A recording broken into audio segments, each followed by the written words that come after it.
ایک بندہ مسجد میں آ گیا ہے، اس کو جب کہا جائے مسجد میں داخل ہو جاؤ تو آپ کہیں گے یہ تو لا حاصل کلام ہے. یہاں یا ایھا الذین آمنو پہلے کہا گیا، پھر کہا گیا ادخلوا فی السلم کافہ، اسلام میں پورے داخل ہو جاؤ. یعنی تم ایمان لا چکے ہو، اب پورے ایمان والے ہو جاؤ.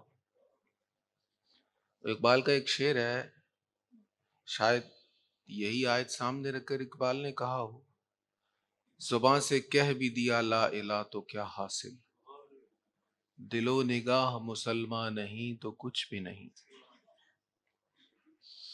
آج کل ہمارے ہاں اس طرح کے جملے اکثر سننے کو ملتے ہیں، بھلا مسلمان ایسا کر سکتا ہے، بھلا ایمان والے ایسا کر سکتے ہیں.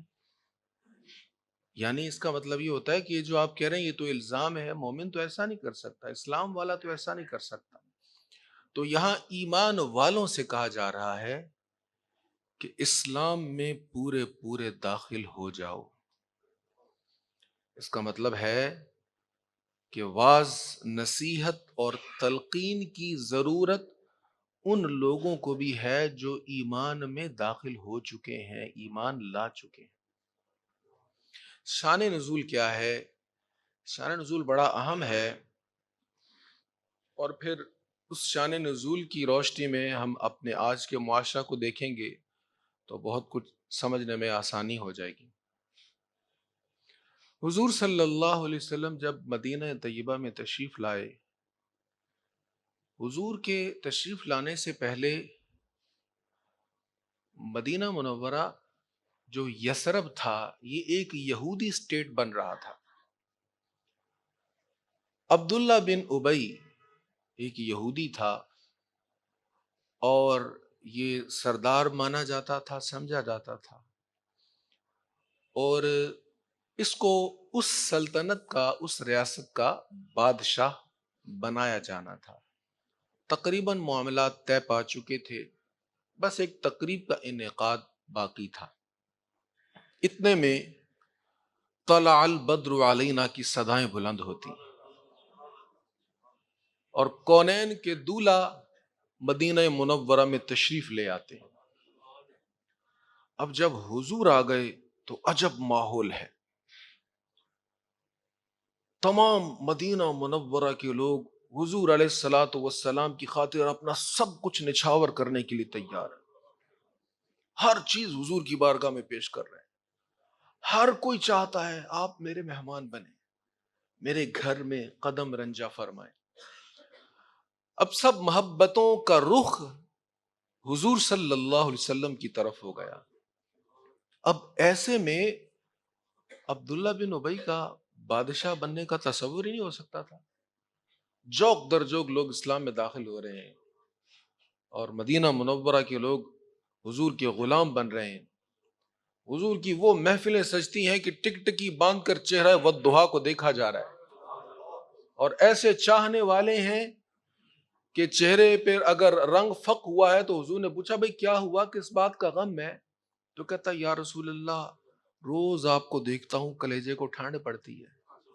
غم اس بات کا ہے آپ جنت میں اونچے درجے پہ ہوں گے، میں ادنا غلام، میں کسی معمولی درجے میں ہوں گا. تو جب جنت میں آپ کا دیدار نہیں ہوگا میرا گزارا کیسے ہوگا، مجھے جنت کا مزہ کیسا آئے گا؟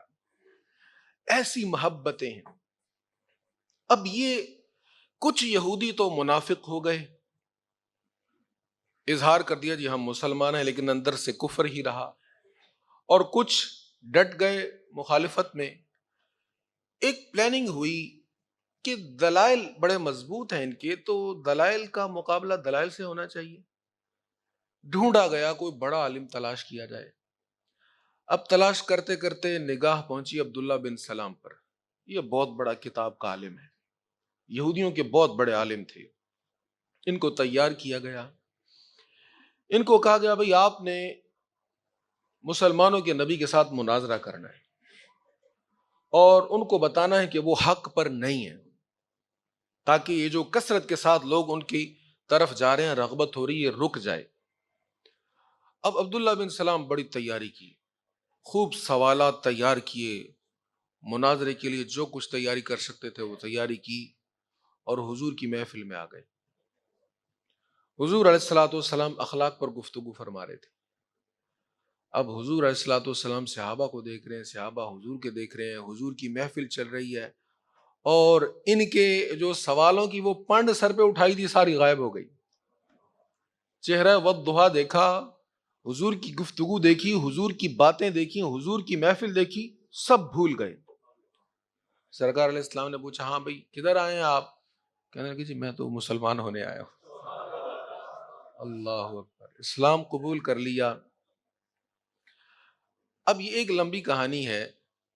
جب حضرت عبداللہ بن سلام نے اسلام قبول کیا تو ان کے ساتھ اور بھی کچھ علماء تھے، یہود کے اور بھی علماء تھے جو کتاب کا علم جانتے تھے، انہوں نے بھی اسلام قبول کر لیا۔ یہ اسلام قبول کرنے سے پہلے جب یہودی تھے تو اپنے اس مذہب پر بھی اچھی طرح عمل کرتے تھے۔ یہ لوگ مذہب بیزار لوگ نہیں تھے، مذہب پر صحیح عمل کرنے والے تھے، یعنی سچے یہودی تھے۔ تو جب اسلام قبول کر لیا سچے مسلمان بن گئے۔ جب یہودی ہوتے تھے تو ہفتے والے دن شکار نہیں کرتے تھے۔ آپ میں سے بہت سے لوگوں نے یقیناً اصحاب سبت کا تذکرہ پڑھا ہوگا قرآن کریم میں، کہ ہفتے والے دن انہیں شکار سے منع کیا گیا تھا، ان کا مقدس دن ہے یہودیوں کا ہفتہ۔ تو ہفتے والے دن یہ کاروبار کے لیے باہر نہیں جاتے تھے، بزنس نہیں کرتے تھے، گھر میں رہتے تھے، اور اونٹ کا گوشت نہیں کھاتے تھے، اونٹنی کا دودھ نہیں پیتے تھے۔ جب اسلام قبول کیا تو انہوں نے کہا کہ اسلام ہمیں یہ پابند تو نہیں کرتا کہ تم ہفتے والے دن ضرور کام کرو، اسلام میں چھٹی کا کوئی دن نہیں ہے، آپ جمعے والے دن چھٹی کر لیں یا نہ کریں، اسلام پابند نہیں کرتا، ہفتے والے دن کام پہ جائیں یا نہ جائیں کوئی پابندی نہیں ہے، اتوار کو جائیں یا نہ جائیں۔ تو انہوں نے کہا اسلام ہمیں اجازت دیتا ہے کہ آپ ہفتے والے دن کام کریں، اگر کوئی نہیں کرنا چاہتا تو اسلام پابند نہیں کرتا کہ تم ضرور کرو۔ تو اسلام کی مخالفت نہیں ہوتی اگر ہم ہفتے والے دن کام پر نہ جائیں، تو اسلام کی بھی مخالفت نہیں ہوتی، اور جو پرانا مذہب تھا ہمارا اس کی بھی رعایت ہو جاتی ہے۔ تو ہم ایسا کرتے ہیں، ہم اس پر بھی عمل کرتے ہیں، اس پر بھی عمل کرتے ہیں۔ ایک کام ان لوگوں نے یہ کیا، ہفتے والے دن کا احترام کرنا شروع کر دیا۔ اور دوسرا، اونٹ کا گوشت حلال ہے، کھا سکتے ہیں، کوئی حرج نہیں، لیکن بہت سے لوگ ایسے بھی ہیں جنہوں نے اونٹ کا گوشت کبھی کھایا نہیں ہوتا، بہت سے مسلمان ایسے، تو اسلام پابند تو نہیں کرتا کہ ضرور کھائیں، اونٹ کا گوشت حلال ہے، اونٹنی کا دودھ حلال ہے، پینا چاہیں تو پی لیں، نہیں پینا چاہیں تو پابندی تو نہیں ہے کہ ضرور پئیں۔ تو انہوں نے کہا ہم اونٹنی کا دودھ بھی نہیں پئیں گے، اونٹ کا گوشت بھی نہیں کھائیں گے۔ کسی نے کہا کہ بھئی وہ تو یہودیت میں ہے، آپ تو مسلمان ہو گئے۔ تو انہوں نے کہا کہ ہم دونوں مذاہب کی رعایت کر سکتے ہیں، ہم میں اتنی طاقت ہے کہ ہم دونوں پر عمل کر لیں، تو اس لیے ہمارے لیے اس میں کوئی مشکل نہیں ہے۔ لیکن قرآن کا حکم نازل ہو گیا، ان کے لیے نازل ہوا، اے ایمان والو، اب ایمان میں آئے ہو نا تو پورے پورے اسلام میں داخل ہو جاؤ۔ ویسے تو کسی کو پابندی نہیں ہے کہ ہفتے والے دن ضرور کام پہ جائے، اسلام کسی کو پابند نہیں کرتا کہ اونٹ کا گوشت کھاؤ، اونٹنی کا دودھ پیو، لیکن تم نے یہودیت کی رعایت رکھتے ہوئے ایسے کیا تھا، نہیں، ایسا نہیں چلے گا۔ اسلام اپنے مزاج میں بڑا غیرت مند اور خوددار ہے، آدھا تیتر آدھا بٹیر یہاں نہیں ہے۔ اب ایمان میں آئے ہو تو پورے پورے اسلام میں داخل ہو جاؤ۔ یہودیت کی وجہ سے گوشت چھوڑا تھا، کھاؤ گوشت کو بھی، دودھ کو بھی پیو، ہفتے والے دن کام پر بھی جاؤ، اور بتاؤ ہم نے یہودیت کو 100% چھوڑ دیا، ہم پکے مسلمان ہو گئے۔ یہ اس کا شان نزول ہے۔ اب اس شان نزول کو سامنے رکھنے کے بعد ہم دیکھیں تو صحیح کہ جو چیز پابندی نہیں ہے، جس کی جو ہم پہ لازم نہیں ہے، اس کی جب تھوڑی سی رعایت کرنے سے اتنا بڑا حکم نازل ہو گیا، تو جس چیز سے سرے سے ہی منع کر دیا گیا، جو ہے ہی کفار کی علامت، جو ہے ہی مشرکین کی علامت، اس کو اپنانا کیسے محمود ہو سکتا ہے؟ اس کو کیسے پسند کیا جا سکتا ہے؟ اسلام میں ایسا مزاج نہیں ہے۔ حضرت عبداللہ بن سلام اور ان کے اصحاب کو روک کر ہم سب کو بتا دیا گیا، اے ایمان والو، اسلام میں پورے پورے داخل ہو جاؤ۔ یہ مزاج اسلامی مزاج نہیں ہے کہ جناب ہم ہیں تو مسلمان، لیکن اتنا تو چلتا ہے نا۔ مولانا صاحب آپ اتنی سختی تو نہ کریں، حضرت آپ ایسے تو نہ کہیں، اتنے فنڈامنٹلسٹ نہیں ہونا چاہیے، اتنی تعصب بھری نگاہ ہے آپ کی، اتنا آپ نے کنجسٹڈ کر دیا۔ یہ سب وہ تعویلات ہیں جو اسلام کے خلاف ہمارے ذہن میں آتی ہیں، اور اکثر مواقع پر یہ دیکھنے میں ایسا آتا ہے۔ حضور پرنور صلی اللہ تعالی علیہ وآلہ وسلم کے غلام کے لیے سرکار علیہ السلام نے زندگی کا کوئی گوشہ نہیں چھوڑا جس کے لیے ہمیں رہنمائی نہیں دی گئی۔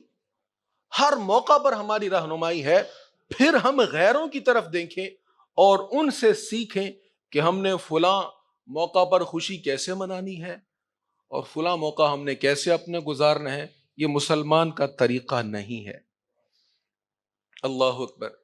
نبی رحمت صلی اللہ تعالی علیہ وآلہ وسلم نے فرمایا، ایک دور آئے گا کہ تم دوسرے لوگوں کے نقش قدم پر اتنا چلو گے کہ ایک ایک بالشت تم ان کے پیچھے چلو گے، ایک ایک بالشت، یہاں پر کہ وہ لوگ اگر سانپ کے بل میں جائیں گے تو تم وہاں بھی جاؤ گے کہ یہاں کیا ہے دیکھیں تو صحیح۔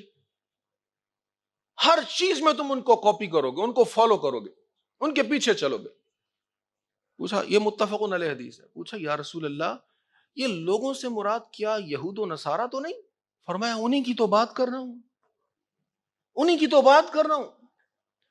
آج ہم دیکھیں ہماری نشستیں، ہماری محفلیں، ہماری مجلسیں، ہمارے خوشی کے مواقع، کیا ہم کفار کی اتباع نہیں کر رہے؟ ہم سب لوگوں کو منا لیتے ہیں۔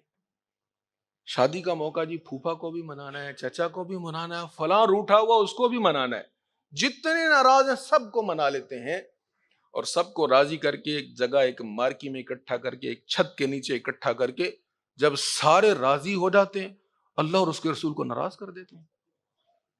اللہ اور اس کے رسول کی کوئی ویلیو ہی نہیں ہے، کوئی بات ہی نہیں ہے، اور اگر کہا جائے تو جناب اتنا تو چلتا ہے، اس سے تو نہ آپ روکیں۔ اللہ اکبر۔ نبی رحمت صلی اللہ تعالی علیہ وآلہ وسلم کی حدیثوں سے پیار کرنے والا ایک بہت بڑا نام ہے، حضرت عبداللہ بن مبارک۔ اتنے جلیل القدر محدث ہیں کہ امام ابو داؤد ان کے شاگرد ہیں، یہ امام بخاری کے مشائخ میں سے ہیں۔ سینکڑوں حدیثیں ان سے لے کر امام بخاری اور امام مسلم نے لکھی۔ حدیث کا بڑا شوق تھا، بڑی محبت تھی، حضور کی حدیثوں سے بڑا پیار کرتے تھے۔ ایک دن گھر نہیں آئے، زیادہ وقت بیت گیا تو والدہ تلاش کرتی کرتی گئی، دیکھا ایک باغ میں سو رہے ہیں اور ایک سانپ اپنے منہ میں پھولوں والی ٹہنی لے کر ہوا جھول رہا ہے۔ حضور کی حدیثوں سے پیار کرنے والے کتاب الرقاق پڑھتے، حماد کہتے ہیں میں نے دیکھا جب کتاب الرقاق، وہ حدیثیں جن میں خوف کی باتیں ہیں، اللہ کے عذاب کی باتیں، وہ حدیثیں پڑھتے تو اتنا روتے کہ ان سے بات کرنے کی کسی کو مجال نہیں ہوتی تھی۔ حضرت عبداللہ بن مبارک کا انتقال ہوا۔ شیخ اسماعیل حقی رحمۃ اللہ تعالی علیہ لکھتے ہیں کہ ان کے وصال کے بعد کسی نے ان کو خواب میں دیکھا تو پوچھا حضرت بتائیے کیسا رہا آپ کے ساتھ، کیا معاملہ ہوا؟ تو کہنے لگے نہ پوچھو، بڑی سختی ہے۔ 30 سال تک مجھے کھڑا کیا گیا، مجھے انتظار کروایا گیا، اس بنا پر کہ میں نے ایک بار ایک بدعتی کو محبت بھری نگاہ سے دیکھا تھا۔ بدعتی کس کو کہتے ہیں؟ ہمارے ایک تو طریقہ ہے نا، ہم کسی پر الزام لگانے کے لیے اس کو بدعتی کہہ دیتے ہیں، اور ہمارے ہاں اکثر لوگوں کو بدعت کی ڈیفینیشن کا پتہ ہی نہیں ہوتا بدعت ہوتی کیا ہے۔ حضور صلی اللہ تعالی علیہ وسلم کی ایک حدیث ہے جس سے آپ بدعت کے معنی کو سمجھ سکتے ہیں۔ مشکوٰۃ شریف میں حدیث ہے، سرکار علیہ السلام نے فرمایا جب کسی قوم میں ایک بدعت آتی ہے تو ایک سنت کو وہاں سے اٹھا لیا جاتا ہے۔ اس حدیث کی روشنی میں علماء نے کہا کہ بدعت اس چیز کو کہتے ہیں جو خلاف سنت ہو، جس کے کرنے سے حضور کی کوئی سنت ضائع ہو جائے، وہ بدعت ہے۔ کہا میں نے ایک بدعتی کو محبت بری نگاہ سے دیکھا تھا، 30 سال مجھے انتظار کروایا گیا۔ یہ عبداللہ بن مبارک ہے۔ آج ہم دیکھیں، اچھا اسماعیل حقی علیہ الرحمہ تفسیر روح البیان میں اس پر لکھتے ہیں، یہ واقعہ لکھنے کے بعد آپ فرماتے ہیں کہ آج کے دور میں تلاش کرنے سے سنتوں پر عمل کرنے والا ملتا ہے، لیکن سنتوں کے تارک، حضور کی سنتوں کے دشمن کثرت سے ملتے ہیں۔ یہ لکھنے کے بعد وہ تبصرہ کرتے ہوئے لکھتے ہیں، جب قرآن نے ہمیں کہہ دیا اے ایمان والو اللہ کے دشمنوں کی سنگت اختیار نہ کرو، پھر بھی ہم اختیار کیے ہوئے تو عذاب نہیں آئے گا تو اور کیا ہوگا؟ ہمیں بس انجوائے کرنا ہے، ہمیں بس لذت لینی ہے، ہمیں بس مزہ لینا ہے۔ ایک دینی طالب علم تھے، اچھا پڑھا، انہوں نے دین کا ذوق رکھنے والے تھے۔ انہوں نے کہا جی میں اپنی شادی پر خلاف شرع کام نہیں کروں گا۔ شادی کے بعد بتایا جی شادی تو میری ہو گئی، الحمدللہ حضور کی سنتوں پر عمل کیا، لیکن مجھے تانا سننے کو ملا کہ پتہ نہیں چلا تیری شادی ہوئی ہے یا کل ہوئے ہیں۔ ہمیں اتنا بھی برداشت نہیں ہے۔ کوئی کہتا ہے جی بچے نہیں مانتے، اور کوئی کہتا ہے والدین نہیں مانتے، ذرا پرواہ نہیں ہے۔ نبی رحمت صلی اللہ تعالی علیہ وآلہ وسلم نے حضرت علی سے کہا، اے علی، غیر محرم کی طرف جو پہلی نگاہ بھولے سے پڑ گئی اس کی تو معافی ہے، دوسری نگاہ نہ پڑے۔ مولا علی سے کہہ رہے ہیں دوسری نگاہ نہ پڑے غیر محرم پر۔ اور ہم ماحول کیسا بناتے ہیں کہ سب غیر ہیں، سب دیکھیں، ایک دوسرے کو جی بھر کے دیکھیں۔ کیا نظروں کی کوئی بات ہی نہیں ہے؟ کیا اسلام نے نگاہوں پر کچھ حصار نہیں بنائے؟ ہمارا ہر عضو، جب ہم اسلام کے قلعے میں آگے ہیں نا، اب ہر چیز سے ہمیں بچایا جا رہا ہے۔ اسلام میں پورے داخل ہونے کا مطلب یہ ہے کہ نگاہ وہاں اٹھاؤ جہاں اٹھانے کی اجازت ہے۔ تم اسلام میں آ چکے ہو۔ کان سے وہ سنو جس کے سننے کی اجازت ہے، تم اب مسلمان ہو۔ زبان سے وہ کہو جس کے کہنے کی اجازت ہے، تمہارے قدم اسی سمت چلیں جدھر جانے کی اجازت ہے، تمہارے ہاتھوں سے وہی کام ہو جس کے کرنے کی اجازت ہے۔ پھر دل میں محبت مصطفیٰ آئے گی، پھر سجدوں کا ذوق آئے گا، پھر تلاوت کی لذت آئے گی۔ اللہ تعالی ہمیں اسلام میں پورے داخل ہونے کی توفیق نصیب فرمائے۔ وآخر دعوانا ان الحمد للہ رب العالمین۔